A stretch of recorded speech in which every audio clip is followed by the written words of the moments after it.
Shalom Bapak Ibu sekalian, salam sejahtera bagi kita semua. Bertemu lagi dalam Renungan Harian GKI Kebon Jati.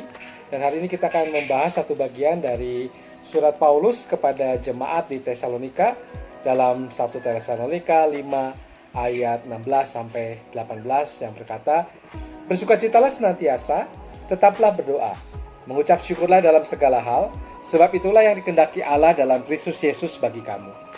Nah, saudara, hari ini saya ingin bertanya, adakah di antara kita yang hari ini kurang bersukacita atau kurang bersyukur? Adakah di antara kita hari ini yang merasa memiliki beban berat dan merasa tidak mampu lagi memberi makna pada kehidupan? Saudara, ada sebuah cerita yang cukup menarik di dalam tradisi Jepang, yaitu tentang Ikigai. Apa itu Ikigai? Saat Presiden Barack Obama melakukan kunjungan resmi ke Jepang tahun 2014, saudara, pejabat pemerintahan Jepang harus memilih tempat bagi acara makan malam penyambutan yang akan diselenggarakan oleh Perdana Menteri Jepang. Setelah mereka mempertimbangkan masak-masak, maka ada satu restoran yang terpilih, yaitu Sukibayashi Jiro. Ini salah satu restoran sushi ternama dan terkemuka di dunia yang akhirnya terpilih. Nah, hasilnya menurut laporan, Obama mengatakan bahwa sushi yang disantapnya adalah sushi paling nikmat yang pernah ia makan. Dan ini adalah pujian yang cukup kuat bagi seorang bernama Jiro Ono, koki Sukibayashi Jiro, yang merupakan koki bintang 3 Michelin, sebuah tingkat di dalam koki di sana, yang paling tua di dunia yang masih hidup. Dan pada saat itu ia hampir berusia 90 tahun, serta masih aktif sebagai koki sushi. Nah, saudara, apa yang dimiliki Ono dalam menjalani kehidupannya sebagai seorang koki? Ono memiliki, dalam istilah Jepang itu adalah Ikigai. Ikigai itu adalah istilah Jepang untuk menjelaskan tentang kesenangan dan makna kehidupan. Kata ini secara harfiah meliputi kata iki untuk hidup dan gai untuk alasan. Jadi kalau boleh diterjemahkan secara harfiah, Ikigai adalah sebuah filosofi di mana mereka percaya bahwa dalam hidup selalu ada alasan untuk hidup. Nah, inilah yang menjadi dasar bagi Jiro Ono untuk memberi makna pada kehidupannya sebagai seorang koki sushi. Bagi pemilik restoran sushi yang sukses seperti Jiro Ono, mendapat pujian dari Presiden Amerika adalah sumber bagi Ikigai. Namun Ikigai tidak hanya ditemukan pada ranah pujian duniawi. Ono bisa menemukan Ikigai itu hanya misalnya dengan menyuguhkan tuna lezat bagi pelanggan yang tersenyum atau merasakan hawa sejuk menyegarkan udara kala fajar saat ia bangun dan bersiap-siap pergi ke pasar ikan Tsukiji Ono. Bahkan ia menemukan Ikigai itu bahkan bisa ditemukan dalam secangkir kopi yang diseruputnya sebelum mengawali hari. Atau pada berkas sinar matahari yang dia rasakan menembus dedaunan pohon saat ia berjalan menuju restorannya di pusat kota Tokyo.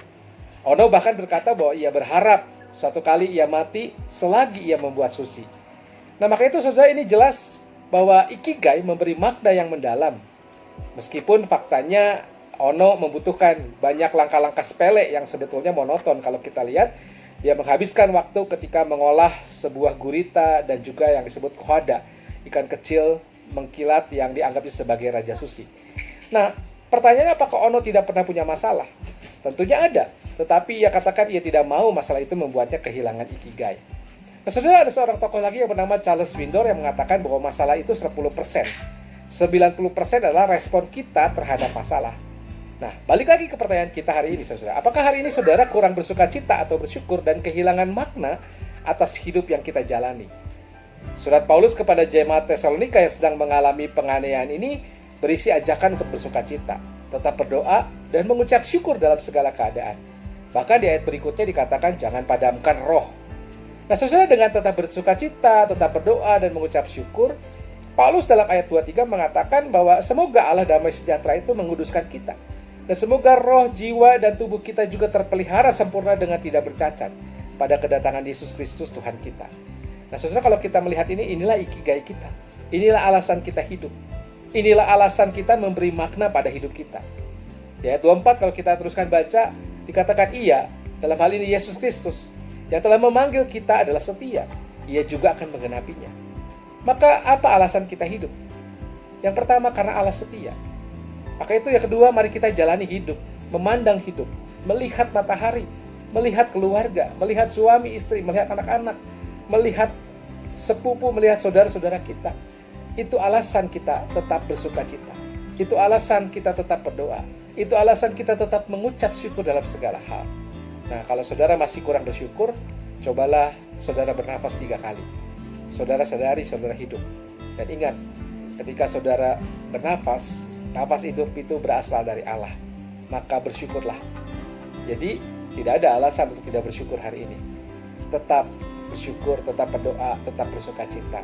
Dalam kondisi apapun yang sedang kita jalani saat ini, mari kita tetap melihat Tuhan kita tetap bekerja setia, menolong kita dalam setiap saat. Tuhan memberkati kita. Amin.